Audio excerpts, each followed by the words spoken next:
Solène Niederkorn vous propose FinScale, un éclairage sur l'innovation dans le monde de la finance, de la banque et de l'assurance.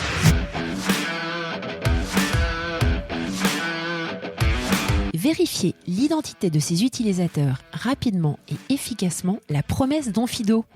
Jimena Diaz, VP EMEA chez Onfido à Paris. On travaille depuis très longtemps en étroite collaboration avec des entités comme Interpol pour vraiment travailler sur tout ce qui est la fraude, donc la fraude documentaire, la fraude biométrique. Cette semaine, je vous propose un épisode plus tech que d'habitude. Vous allez découvrir avec beaucoup d'intérêt la scale-up Onfido. Jimena nous dresse le portrait des technologies et services à disposition dans le secteur ultra sensible de la vérification d'identité. Au travers de sa solution hybride, Onfido permet à 1500 sociétés dans le monde de procéder à la vérification d'une identité. Ce ne sont pas moins de 4500 documents couverts sur 195 pays. En moins de 10 ans, cet acteur basé au UK et présent un peu partout dans le monde permet à des établissements financiers, entre autres, d'intégrer via API ou SDK une solution d'identification. Jimena est très généreuse en explications techniques et nous explique quelles sont les principales fraudes qu'ils doivent détecter et comment ils s'y prennent pour maintenir à la page leurs outils et former leurs équipes. Cette solution, mixant intelligence artificielle et agents physiques, permet à des clients comme Conto, Shine ou Nickel d'améliorer les parcours clients, notamment pour l'onboarding. Nous découvrons différents cas d'usage, le SLA en place et les gages de sérieux que donne Onfido pour se conformer aux exigences des régulateurs. Bonne écoute à tous!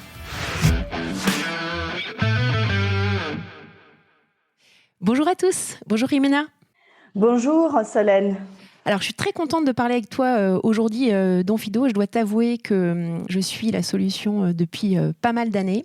Je suis une grande fan et je suis assez fascinée par ce que vous développez. Et c'est ce que tu vas nous faire découvrir aujourd'hui. Alors, avant chaque épisode, avant qu'on commence, je demande à mes invités de se présenter. Alors, tu n'y coupes pas. Est-ce que tu peux nous expliquer ton parcours professionnel avant de rejoindre Onfido en 2019 ? Et j'aimerais, parce que j'ai vu sur LinkedIn que tu étais tu avais une responsabilité au sein des Nations Unies. Je voulais que tu nous en parles un petit peu aussi. Oui, bien sûr. Donc, moi, j'ai un parcours de nouvelles techno et assez international depuis le début. Déjà, pour commencer, je suis argentino-italienne et j'habite en France depuis plus de 20 ans. Et j'ai commencé mon parcours dans l'identité. En fait, j'ai travaillé pour Gemalto et en particulier pour l'identité, pour les cartes à puce de transport pendant un certain nombre d'années, avant de rejoindre PayPal vraiment au tout début. En 2007, mais au tout début de l'histoire française, en fait. Okay. Je formais partie de la première équipe qui a démarré PayPal en France. Et donc, j'ai commencé d'abord en faisant tout ce qui était partenariat, business development. J'ai monté l'équipe business development. Je suis devenue directrice commerciale, puis directrice générale DG de PayPal pendant 4 ans. Du coup, quelque part, quand j'ai rejoint Onfido, j'avais la combinaison des deux, l'identité chez Gemalto et la fintech chez PayPal. Et j'ai rejoint, comme tu disais, Onfido en 2019 pour monter le bureau parisien et qui allait adresser non seulement la France, mais aussi toute l'Europe du Sud, le Moyen-Orient et l'Afrique. Et alors, en parallèle, donc, depuis très longtemps, j'ai travaillé et eu un engagement sur les femmes, les filles. Donc, j'ai monté une association pour l'éducation des enfants en Amérique latine et en particulier des filles, donc qui récolte des fonds et qui reconstruit des écoles en Argentine, mon pays d'origine et ailleurs. Et puis, j'ai rejoint les Nations Unies, donc en particulier ONU Femmes, donc la partie femmes des Nations Unies, en 2016, en tant que board member, et j'ai été secrétaire générale pendant 3 ans. En charge plutôt du fundraising.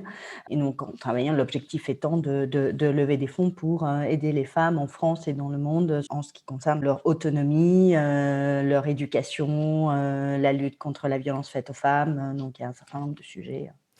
qu'on a traitées. Super parcours en tout cas, bravo. Alors, aujourd'hui, bien sûr, on va parler de vérification d'identité. C'est un sujet que j'ai touché du doigt sur 2 épisodes. Le premier avec LuxTrust, qui est Qualified Trust Service Provider, et le second avec KeyTrade Bank, qui a intégré une solution de digital onboarding et donc qui a eu à faire appel à ce type de prestation. Donc, je vais commencer déjà par te poser la question de comment s'organise ce marché qui a commencé il y a, je dirais, déjà un certain temps. Hein, et pour ce qui concerne l'identification à distance, moi j'avais en tête un des acteurs précurseurs qui est Jumio, qui fait ça depuis 2010 aux États-Unis. Est-ce que tu pourrais nous donner un aperçu des différentes typologies d'acteurs et des implications et des contraintes qui s'exercent sur ce secteur-là particulièrement?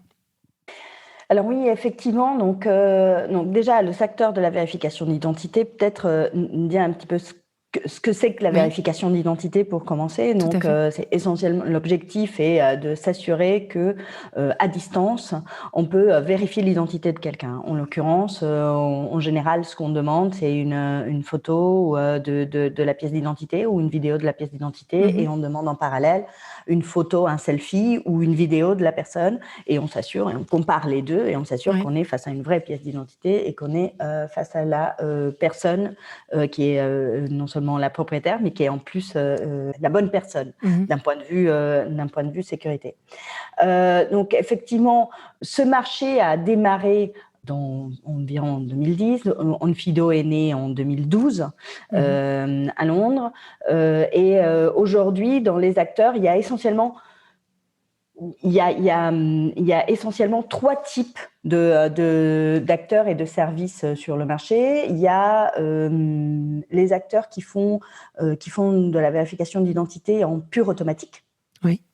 Donc, en fait, qui vont essentiellement utiliser l'intelligence artificielle, le machine learning pour le faire, plutôt l'intelligence artificielle.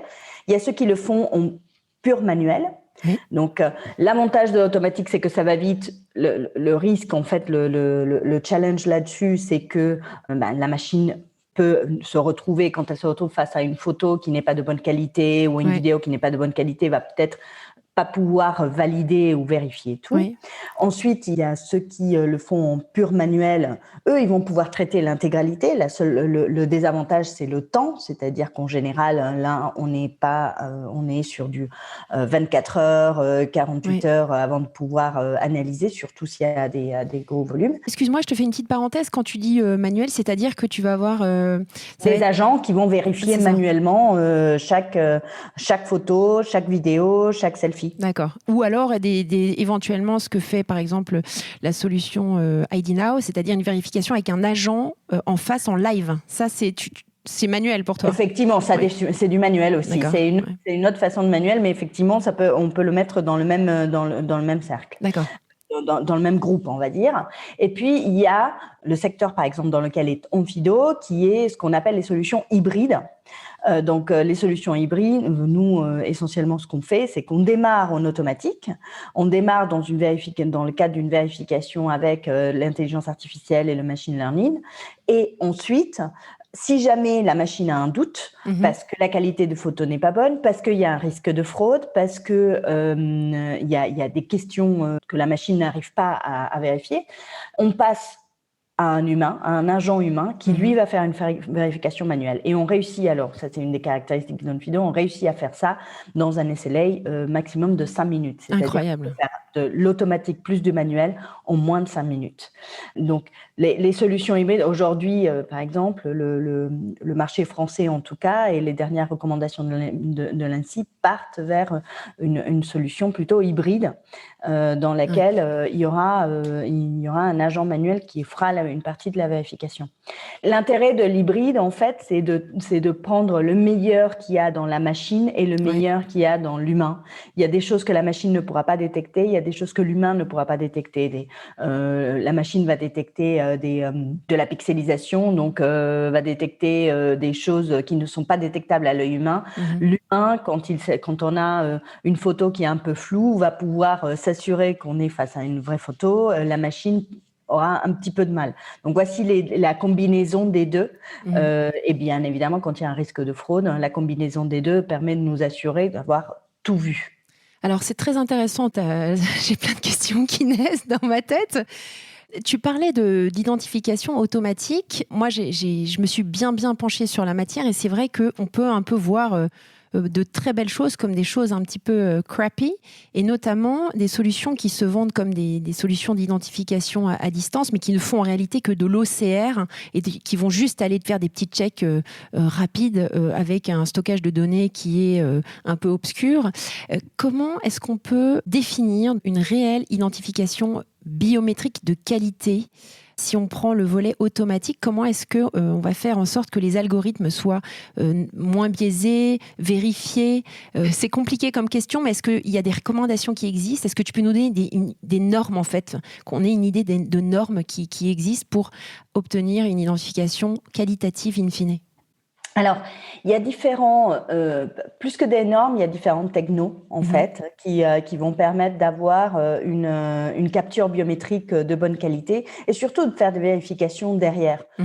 Un des points, et c'est l'orientation qu'a pris l'ANSSI, qui prend d'autres régulateurs, mais pas tous, c'est de s'orienter quand on est dans un marché régulé pour s'assurer qu'on est face à une bonne capture biométrique, de s'orienter plutôt vers ce que nous on appelle dans nos produits du liveness, c'est-à-dire une vidéo de la personne pour la capture biométrique plutôt qu'un selfie exclusivement.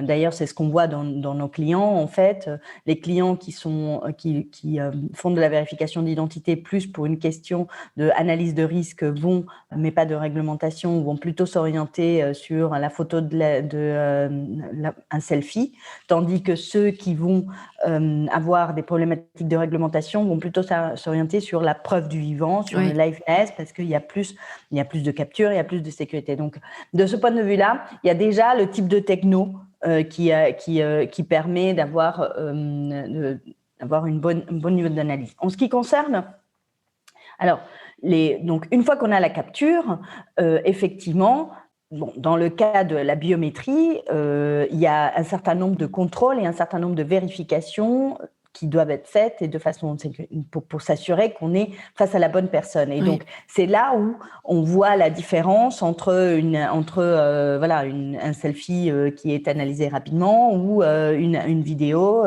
Dans le cas de OnFido, on va faire des vérifications complémentaires. On va demander à la personne de donner des chiffres et de faire des mouvements de tête. Il y a 4000 combinaisons aléatoires. C'est ce qui permet d'éviter, parce que ça, c'est un des risques frauduleux, qu'on ait récupéré une vidéo aujourd'hui dans les réseaux sociaux. On peut récupérer une vidéo de quelqu'un assez facilement.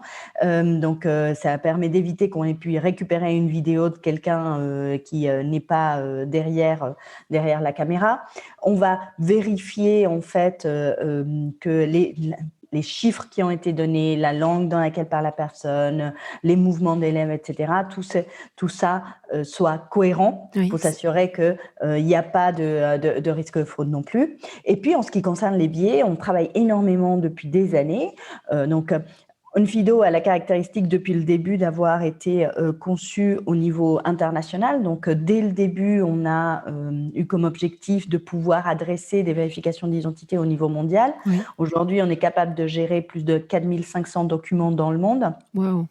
Donc, ça veut dire, donc 4500 documents. Quand on dit ça, et cela dans 195 pays, donc ça veut dire qu'on traite pratiquement les pièces d'identité et les passeports de 195 pays. Et à ça se rajoute dans un certain nombre de pays, qui sont assez nombreux, toute l'Europe, les États-Unis, une partie de l'Asie, des documents supplémentaires comme carte de séjour. En France, on a la carte vitale. Donc, on s'adapte pays par pays, les permis de conduire. Mais donc, pour gérer cette quantité impressionnante de documents, il faut être capable aussi de s'assurer que l'intelligence artificielle n'a pas de biais ou de travailler sur ces biais pour s'assurer qu'on a une bonne capture et une bonne compréhension des différents vidéos et des différentes données biométriques.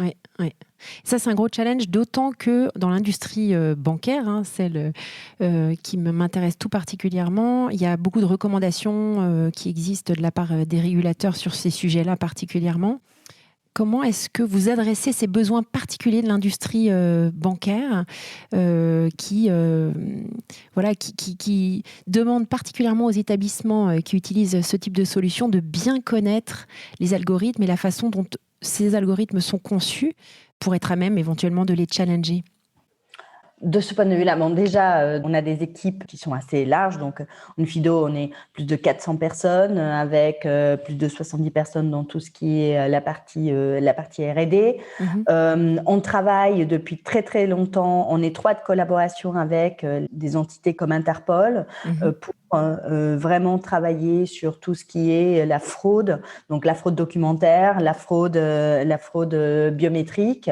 Et on fait des analyses assez constantes. L'intérêt dans l'intelligence artificielle et du machine learning, mais l'intérêt surtout de la solution hybride, c'est qu'en fait, quand la machine a un doute, ça passe à un humain. Oui. Et ensuite, ce que l'humain apprend du doute de la machine, il le réapprend à la machine. Oui. Donc, c'est le principe du machine learning. C'est-à-dire que ça revient dans la boucle et ça permet d'améliorer. Oui. Et donc, ça, c'est une des façons de travailler sur les biais, par exemple. C'est donc quand on voit qu'on a qu'on est challengé sur des documents spécifiques parce que la machine arrive moins bien à les identifier ou à identifier un certain nombre de points là-dedans, on va le comprendre parce que ça passe chez nos agents et réintroduire cette connaissance à la machine pour l'améliorer au fur et à mesure.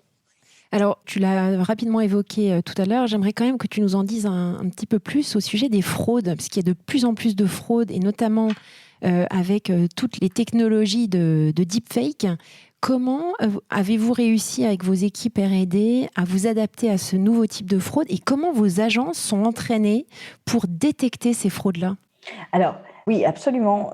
Et puis, soyons clairs, dans la dernière année et demie, il y a eu quand même un développement assez important. Nous, on sort tous les ans un livre blanc sur la fraude et sur ce qu'on a vu au niveau mondial. Et de ce point de vue-là, on voit que le taux moyen de tentative de fraude en France a augmenté de 29% par rapport à 2019 en 2020, atteignant environ 8%, que les techniques de fraude ont évolué. Et pourquoi ?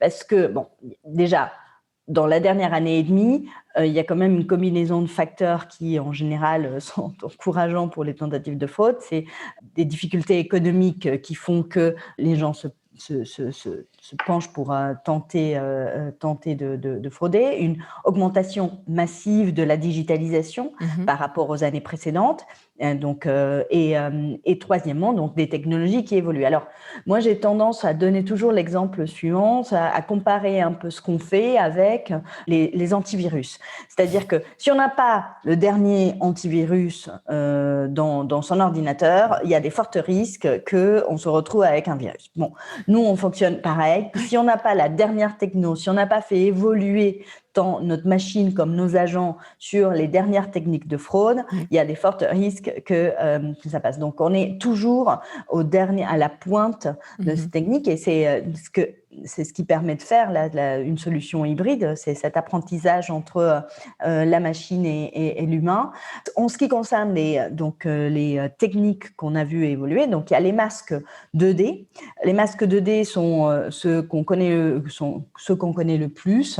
Donc, ça peut être très, très basique. Quelqu'un qui va imprimer le visage de quelqu'un en niveau en A4 ou en taille du visage, qui va faire des trous dans les yeux et qui va essayer de faire passer ça. Donc là, ça passe pas quand même. Ça passe pas chez vous. non, du tout. Mais quand même, on le voit. Parce que la réalité, c'est qu'en fait, dans la dernière année et demie, les tentatives de fraude qui ont le plus augmenté, c'est ce qu'on appelle les fraudes occasionnelles.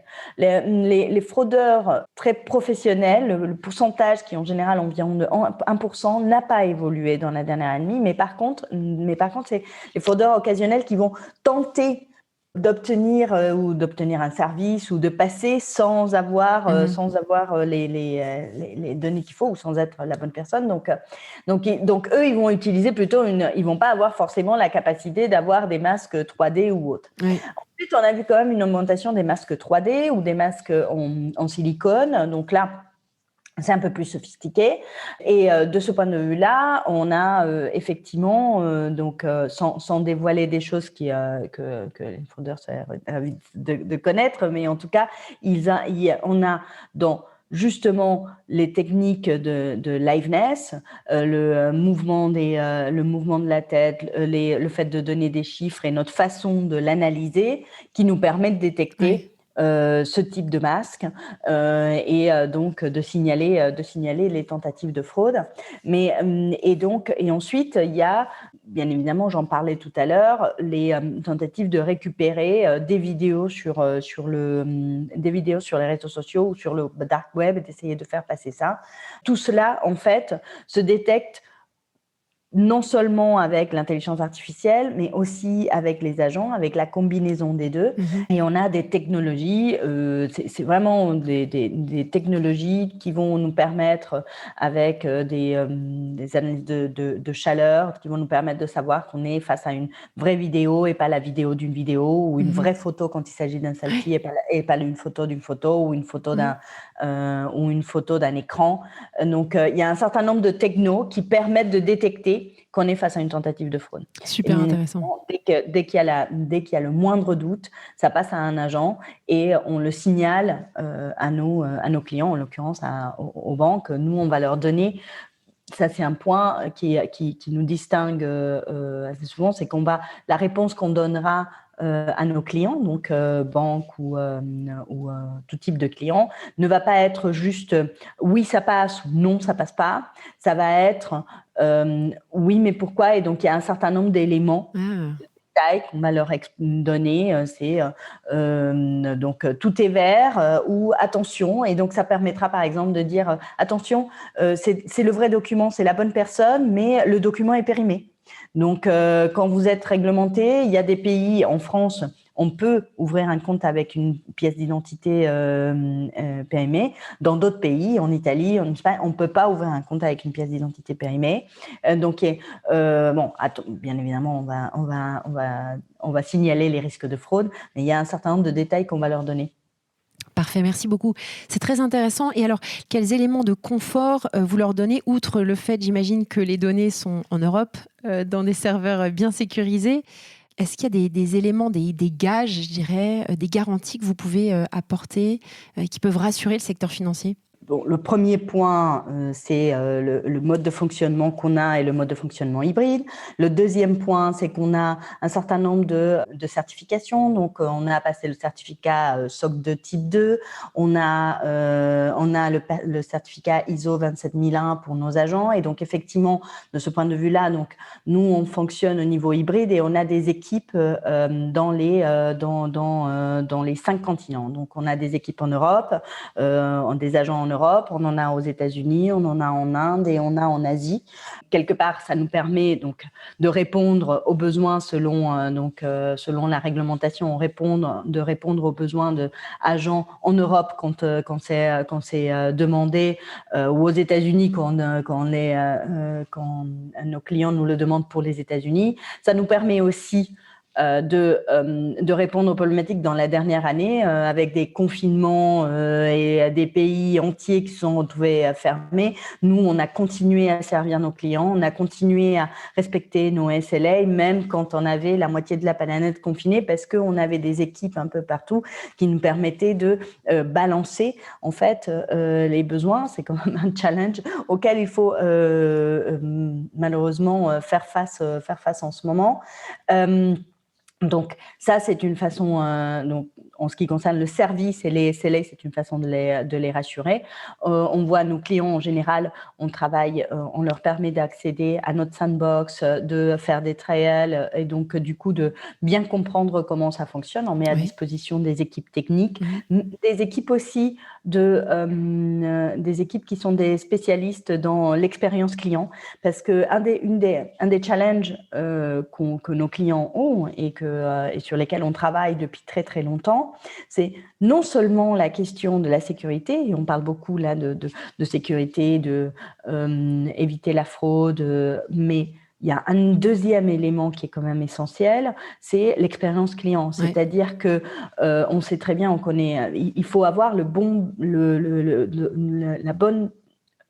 équilibre entre les deux. Quand on est au maxi de la sécurité, mais que en fait on a un drop-off, les gens ne finalisent pas leur processus parce que c'est trop compliqué, parce que c'est pas évident, ça va pas aider. L'objectif de tout le monde et de nos clients, c'est quand même d'avoir eux-mêmes leurs clients qui ouvrent des comptes. Oui, tout à fait. Alors, si tu nous parles maintenant de Donfido, tu as déjà dit pas mal de choses. Vous êtes donc 400 personnes. La boîte a été créée au UK. Maintenant, vous êtes présent un petit peu partout dans le monde. Tu pourrais nous présenter brièvement la société et également nous présenter l'offre, parce qu'il y a vous proposez pas mal de services différents. Absolument. Donc, comme je le disais, Onfido est né en 2012 à Londres. Aujourd'hui, on travaille et on offre nos services à plus de 1500 entreprises dans le monde. On travaille effectivement, comme je disais, on gère 4500 documents dans 195 pays. On a 400 personnes, dont une équipe tech de 70 personnes. Et justement, pour travailler aussi sur les biais et sur nous assurer qu'on est le plus ouvert possible, on a aussi une équipe très internationale. Donc, il y a 57 nationalités dans nos équipes. On a des bureaux, donc, au UK, mais aussi donc aux États-Unis, à New York et à San Francisco. En France, pour adresser effectivement la France, l'Europe du Sud, le Moyen-Orient et l'Afrique. En Allemagne, en Inde et à Singapour. Donc ça, c'est pour tous nos bureaux. Comment ça fonctionne? Donc ça, on en a un peu parlé. Donc nous, on fonctionne en mode API ou SDK. On va permettre à nos clients d'intégrer la solution Onfido dans leur parcours de onboarding, mais pas que. En fait, on fait du onboarding, mais aussi on peut aider les clients à faire des vérifications tout au long de la vie de leurs propres clients finaux, de leurs propres consommateurs. Par exemple, un usage qui est apparu dans la dernière année et demie, c'est pour des banques plus traditionnelles qui avaient l'habitude d'avoir des clients qui venaient dans leur bureau, dans les agences. On a découvert le challenge elles ont commencé à nous appeler en disant « Attendez, en fait, là, on est tous confinés, mes agences sont fermées. J'ai des clients qui n'ont pas de banque à distance et qui ont besoin d'avoir accès à leur compte. J'ai besoin de vérifier, ils sont fermés chez eux. Comment je fais ?» C'est très basique, mais c'est une réalité. Donc là, c'est pas du onboarding, c'est pas un tout nouveau client, non. Mais ça reste quand même leurs clients. Ils vont pas donner accès à la banque, ils vont pas donner accès au compte bancaire à quelqu'un d'autre. Donc il y a quand même un risque. Dans le type de produit, donc, on a, comme je disais tout à l'heure, des clients qui sont réglementés et qui, eux, vont plutôt utiliser nos services de vérification du document dynamique ou statique et de vidéo liveness pour ce qui est la vérification biométrique. On a des clients qui ne sont pas réglementés et qui eux vont plus avoir tendance à utiliser donc pas systématiquement, il y en a qui veulent utiliser quand même la vidéo, mais qui vont avoir tendance à utiliser une photo du document plus un selfie. On a bien évidemment donc dans les clients des services financiers, aujourd'hui on travaille avec Revolut, avec Bank, avec Nickel, avec le compte Nickel en France, avec Conto, avec Shine en France, avec BBVA, avec PagoFX de Santander. Donc on a des très grosses banques et des plus petits. Ou dans le secteur non régulé, on va travailler avec des sociétés sociétés de transport, comme des sociétés qui sont dans le secteur du transport, comme Europcar, comme Drivey, qui ont besoin, elles, de vérifier plutôt le permis de conduire. Dans les télécoms avec Orange. On va avoir des partenaires. Donc, dans le monde de l'identité, surtout, comme IDEMIA ou Microsoft. Et on fait effectivement, donc, dans les différents secteurs, on va travailler ou sur le KYC, donc la vérification d'identité dans la mise en relation à distance, mais aussi la vérification tout au long de la vie, parce que donc le password recovery, la récupération d'un mot de passe, le changement de téléphone. Aujourd'hui, en fait, quand on regarde, il y a différents moments où il faut vérifier l'identité de la personne, pas que au moment où il ouvre un compte. Donc voici donc il y a 4 ou 5 use cases qui peuvent être dans lesquels on va avoir besoin d'une vérification d'identité. Et puis on voit aussi une évolution dans le remplacement un peu des mots de passe pour de la biométrie avec de l'authentification qui arrive. Ça, c'est une évolution qu'on est en train de voir, surtout dans un contexte de digitalisation assez accéléré. Super, vous avez été aidé par la crise en fait. Quand même. Alors, en tout cas, je pense plus que nous, plutôt un certain nombre de sociétés qui avaient des projets de digitalisation et qui ont vu ces projets s'accélérer dans la dernière année et demie, oui, effectivement. Parfait, merci. Je vais juste dire un petit mot pour préciser, quand tu parlais de Nickel, par exemple, ou Conto, combien de temps ça prend pour les équipes respectives pour mettre en place le projet d'intégration de l'API ou du SDK dans Fido? Alors déjà, on a créé, que ce soit les API ou les SDK, on les a conçus de façon à être le plus simple possible et très user-friendly pour les développeurs, conçus par des développeurs pour des développeurs. Elles sont publiques, donc très vite, on permet aux différentes entreprises d'y avoir accès.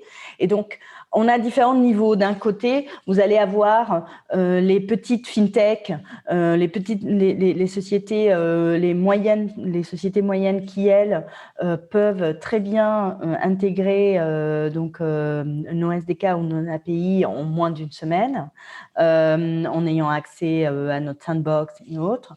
Pour les sociétés un peu plus plutôt grandes entreprises, là, il y a une combinaison d'éléments parce que ça dépend aussi de leur projet et de la complexité du projet. C'est pas du tout la même chose s'ils sont en train de revoir l'intégralité du onboarding et donc nous on est une partie de ce projet, ou s'ils sont tout simplement en train de revoir la partie KYC spécifiquement. Donc ça a des impacts, mais en général, donc on met à disposition des équipes techniques qui vont les accompagner. Et ce qu'on voit, c'est que ça peut être des projets qui vont durer 1 mois ou 2 ou 3 selon la complexité du projet. Intégrer en Fido en soi peut ne pas être plus d'une semaine. Après, la question, c'est derrière, quels sont les impacts sur l'expérience utilisateur dans sa globalité. Top, merci beaucoup. On n'a plus beaucoup de temps, Jimena, et j'ai envie qu'on parle d'histoire. Juste un dernier point. Vous avez une cap table assez impressionnante avec des très beaux noms derrière. J'avais noté Salesforce Ventures ou autres. Vous avez fait des levées records. Ça vous emmène où, ces levées? Quelles sont vos prochaines étapes? Alors, donc effectivement, notre dernière, donc on a levé jusqu'à présent 200 millions de dollars au global, dans plusieurs séries, effectivement. La dernière, en plein milieu du confinement, en avril 2020, la dernière levée auprès de TPG, qui est un fonds américain, on a levé 110 millions en avril 2020, c'est notre dernière levée. Et puis donc les levées auparavant étaient plutôt auprès de Salesforce et Microsoft, donc nos trois, on va dire, plus gros partenaires, c'est eux trois. On a aussi des investisseurs européens comme Idinvest ou Wellington Partners. Alors, L'objectif de ces levées est essentiellement le développement international et le développement global qu'on est en train d'avoir. Ouais. Comme vous réfléchissez, en début de l'année dernière, on était environ 250 personnes. Aujourd'hui, on est 400. Donc, voilà. Voilà où et on continue notre processus et on continue à faire grandir. Aujourd'hui en France, l'année dernière, en début d'année dernière, on était 4-5. Aujourd'hui en France, j'ai recruté dans la dernière année, on va atteindre la trentaine de personnes basées à Paris. Oui. Et donc, du coup, il y a vraiment un investissement de développement des équipes, un investissement sur la techno. Donc, voilà où nous emmènent ces investissements. C'est assez impressionnant. Moi, je suis fan et tu le sais. Avant qu'on se quitte, on va parler d'histoire puisque je sais comme moi que tu aimes beaucoup lire et on a parlé de Maurice Druon. Est-ce que tu voudrais, s'il te plaît, nous recommander un livre? Alors, ça peut être du coup un livre d'histoire ou autre. Alors oui, effectivement, on a parlé des rois maudits. Vraiment, moi j'adore. J'aime beaucoup les livres d'histoire. Ça me permet. C'est marrant parce que pourtant l'histoire, on dirait ça ne permet pas forcément de nous évader, mais moi si. Et donc, Maurice Druon, là actuellement, je suis en train de lire un livre sur les reines de France. Je ne sais pas si tu connais Simone Berthière. Elle a écrit 4 livres sur l'histoire des reines de France. Et là, je suis sur La Reine et la Favorite de Simone Berthière. Donc, j'aime bien voilà. Et puis, grande fan des Misérables ou des grands traditionnels, des grands basiques de la littérature française. Merci beaucoup, Jimena. C'était très intéressant et on est pile dans le temps imparti, donc je suis très heureuse qu'on y soit arrivé. Merci beaucoup. À bientôt. À bientôt. Merci beaucoup. Merci à tous pour votre écoute. Je suis ravie d'avoir partagé ce moment avec vous. N'hésitez pas à me contacter sur Twitter ou LinkedIn pour me faire part de vos commentaires ou de vos réactions. Et je compte sur vous pour noter cet épisode sur vos plateformes de podcast préférées. À la semaine prochaine!